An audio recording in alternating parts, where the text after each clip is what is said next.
Mas Suroto, terima kasih ya sudah datang ke sini ke rumah Jalan Diponegoro 57, Menteng, Jakarta Pusat, yang merupakan kediaman almarhum Bung Hatta.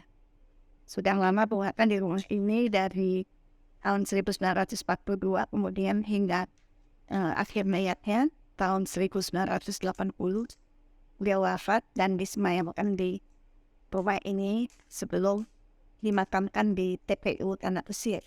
Nah, sekarang ini bulan Maret, tanggal 14 Maret 1980 sampai dengan 14 Maret 2023, artinya Bung Hatta sudah 43 tahun meninggal dunia.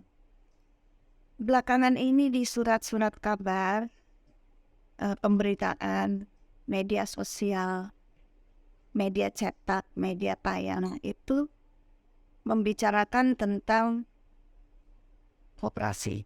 Saya yakin ini bukan koperasi cita-cita Bung Hatta.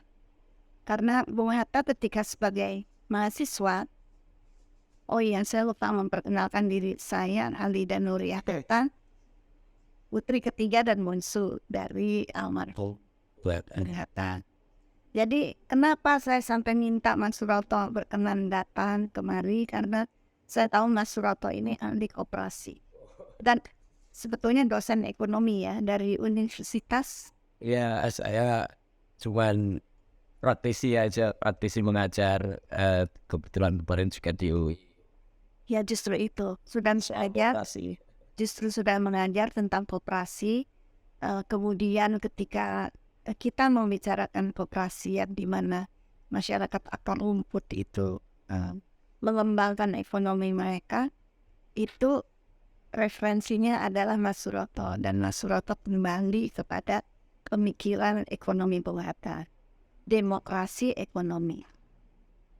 Saya sadari bahwa ketika Bung Hatta masih mahasiswa dan tokoh pergerakan nasional untuk mencapai Indonesia merdeka, dipikirkan andai kata nanti Indonesia merdeka dan mempunyai sebuah negara yang bentuknya republik ya, maka rakyat ini bagaimana bisa menyejahterakan dirinya, karena ekonomi adalah hal penting. Karena itu terjadi penjajahan di negeri ini adalah karena masalah ekonomi.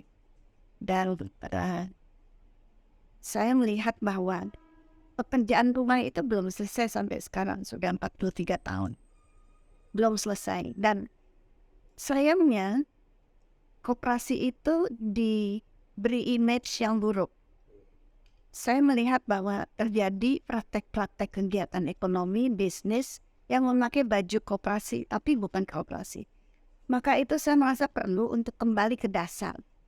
Jadi pemikiran Bung Hatta yang paling dasar tentang kenapa koperasi dan kenapa sosok guru ekonomi Indonesia, mengapa menjadi sosok guru ekonomi Indonesia, mengapa itu dituangkan di dalam Undang-Undang Dasar 45. Tentu Mas Suroto bisa menerangkan. Apalagi Mas Suroto orang praktek ya. Iya, Sudah membuktikan ya. Iya. Saya minta dulu idenya. Pikiran dasarnya, esensinya, kemudian dipraktekkannya bagaimana? Ya Ibu, ya Ibu Halida Hatta, saya terkesan sekali dengan pemikiran Bung Hatta yang itu memotivasi saya untuk melihat koperasi ini menjadi suatu hal yang penting sekali, dan itu sangat berperan sekali sama saya dengan proses pencarian saya belajar dan mempraktekkan koperasi itu. Ketika saya menemukan satu statement dalam tulisan beliau yang mengatakan bahwa koperasi adalah lawan tanding dari sistem kapitalisme. Itu bagi saya yang dulu sempat juga jadi aktivis kampus sedikit suka mempelajari ilmu sosial, walaupun saya bukan ilmu sosial politik, tapi saya menganggap statement seorang proklamator, tapi juga beliau ini ekonom, terus mengatakan bahwa koperasi itu adalah lawan tanding kapitalisme, itu buat saya itu motivasi besar untuk saya mencari tahu. Nah, terus setelah saya pelajari, memang betul bahwa ternyata dari kalimat yang sangat pendek itu Bung Hatta menyimpulkan seperti itu, karena lawan perusahaan yang sesuai dengan demokrasi ekonomi itu yang juga dituangkan kalimat ini di dalam Undang-Undang Dasar 45 oleh Bung Hatta. dan syah secara legitimasi bahwa pemikiran Bung Hatta itu adalah apa yang tertuang di dalam pasal 33 itu murni pemikiran Bung Hatta, karena beliau sendiri yang mengklaim itu. Bahwa di tangan saya sendirilah pasal 33 Undang-Undang Dasar 45 itu, artinya segala pemikiran, interpretasi kita terhadap sistem perekonomian, dan terutama pasal 33 itu kan sambungannya dengan pasal-pasal yang lain juga yang terkait dengan ekonomi itu. Itu kita harus membaca pemikiran Bung Hatta. Jadi kalau kita masih mau membangun republik ini sesuai dengan konstitusi yang benar, kalau kita tidak belajar dari pemikiran Bung Hatta, berarti kita sedang mengalami dekadensi atau paling tidak kita mengalami penyimpangan pasti. Dan salah satu yang mendasar adalah tadi pemikirannya tentang koperasi tadi. Iya. Apakah penyelenggara pemerintahan tidak mengerti dasar-dasar atau apa yang harus diterapkan dengan konsep koperasi? Saya melihat bahwa konsep koperasi Bung Hatta itu tidak pernah diterangkan dari waktu ke waktu, atau Bung Hatta menerangkan tetapi tidak pernah diterjemahkan ke dalam aksi yang benar. Ya, dari konteks pemikiran saja, sebenarnya pemikiran koperasi, kalau orang sejarah ini kan ngomongnya tentang sejarah pemikiran harusnya. Bukan hanya bagian dari sejarah ekonomi. Koperasi itu adalah sejarah pemikiran ekonomi dan sejarah pemikiran, bahkan sejarah ideologi gitu. Nah, di kampus-kampus kita Ibu Halida yang saya sangat prihatin, saya juga sering diundang seminar, kadang mengajar sebagai praktisi gitu tentang koperasi. Ternyata sudah terlalu sedikit sekarang yang mengajarkan koperasi di kampus. Bahkan banyak kampus yang sudah menghapus kurikulum tentang koperasi. Jadi menurut saya kenapa kok sekarang ini yang terjadi itu prakteknya menyimpan, yang tadi Ibu Halida berikan pengantar bahwa koperasi yang praktek sekarang ini pasti bukan yang diinginkan sama Bung Hatta waktu itu, dan juga koperasi sebagai daswalan atau yang seharusnya gitu. Nah itu memang sudah sangat parah sekali karena koperasi sudah dihapus.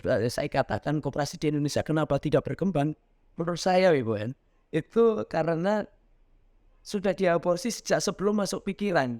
Jadi kalau Pramuda dan Batur Rami ini mengatakan adilah kamu sejak dalam pikiran, ini sebelum masuk pikiran saja sudah tidak boleh gitu. Jadi bagaimana mau diinterpretasikan oleh anak-anak muda kita hari ini? Mereka sama sekali tidak tahu apa itu koperasi. Yang tahunya koperasi itu adalah satu lembaga ekonomi, malah spesifik dianggapnya simpan pinjam, yang menawarkan iming-iming keuntungan. Terus kemudian banyak orang yang tertipu atau terjebak dengan koperasi-koperasi palsu atau kuasi koperasi ini. Nah, justru itu. Ini yang terjadi. Nah, mungkin Mas Suroto bisa menerangkan esensi koperasi menurut Bung Hatta itu jalan kerjanya bagaimana. Secara mudah banget. Kita kalau di luar negeri ini suka ada buku, misalnya Math for the Dummies, Play Guitar for the Dummies. Jadinya dummies tuh orang yang bego gitu ya, tidak, yang susah mengerti, susah mencerna.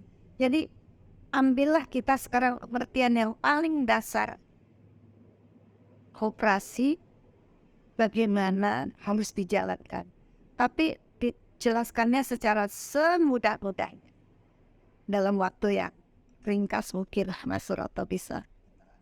Ya kalau kita membaca statement yang sahih dan di Undang-Undang Dasar 45 dan di penjelasan sebelum dihapus oleh Mahkamah oleh MPR, oleh DPR, oleh Parlemen, itu kan pasal 33 itu dijelaskan bahwa perusahaan yang sesuai dengan demokrasi itu ialah koperasi. Jadi esensi dasar dari koperasi itu menurut saya yang dimaksud oleh Bung Hatta adalah bangun perusahaan yang sesuai dengan demokrasi. Artinya kalau kita klarifikasi lagi ke pemikiran Bung Hatta yang mengatakan bahwa suatu sistem perekonomian itu harusnya suatu sistem negara itu harusnya tidak boleh hanya demokrasi politik.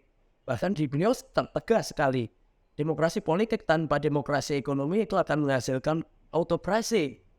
Autokrasi itu kan sistem fasisme, tapi fasisme ini kan banyak jenisnya. Sekarang ini sebetulnya fasisme dalam konteks diskusi kita ini mungkin sekali fasisme tanda petik mungkin swasta. Kekuasaan yang fasis itu ya, tapi bentuknya swasta. Nah, yang dimaksud oleh Bung Hatta itu kenapa beliau juga merekomendasikan mengembangkan koperasi ini sebagai juga konteks mikro perusahaan, itu karena perusahaan koperasi ini membangun dan berkomitmen pada demokrasi itu. Jadi kalau demokrasi politik tanpa demokrasi ekonomi itu akan melahirkan autokrasi. Autokrasi itu kuasa ditarik segelintir orang kan gitu. Oke, baik. Kita karena Mas Suroto ekonomi, dia latar belakang pendidikannya. Saya ilmu sosial. Mungkin kita bicara begini untuk masyarakat awam masih nggak ngerti. Kenapa itu demokrasi ya atau apa. Jadi saya sendiri bukan orang yang mempelajari koperasi, tapi setidak-tidaknya saya merasakan ruhnya Bung Hatta ketika berbicara atau menjelaskan atau menulis tentang koperasi. Sebagai anak itu saya cukup bodoh ya, dalam arti saya tidak menggali sebesar-besarnya apa pikiran bapak saya ketika itu. Jadi ketika ayah meninggal sebagai anaknya Bung Hatta, saya cukup sembrono ya. Selama ayah hidup itu saya tidak menggali sebesar-besarnya pikiran ayah, buah pikirnya. Jadi ketika ayah meninggal saya usia 24 tahun. Tapi ketika itu saya belum tahu terus terang. Nah di usia sekarang, dan saya mempunyai bidang saya sendiri, walaupun ilmu sosial. Tetapi karena ilmu sosial kita itu termasuk bisa mempelajari bidang-bidang lain yang ilmu sosial juga. Dan koperasi itu pada dasarnya kan humanity, kemanusiaan. Ya, jadi untuk itu mencernanya mudah. Tetapi kalau sudah hitung-hitungan ekonomi itu perlu ada seperti Mas Suroto mempunyai background pendidikan ekonomi ya, sarjana ekonomi dan manajemen juga ya.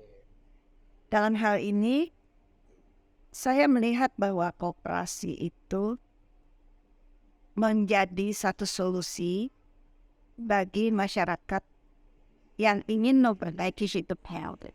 Tetapi untuk itu nomor satu harus mempunyai kemampuan untuk bekerja sama dan mempunyai suatu semangat berorganisasi dan juga membangun sifat tanggung jawab sama jujur.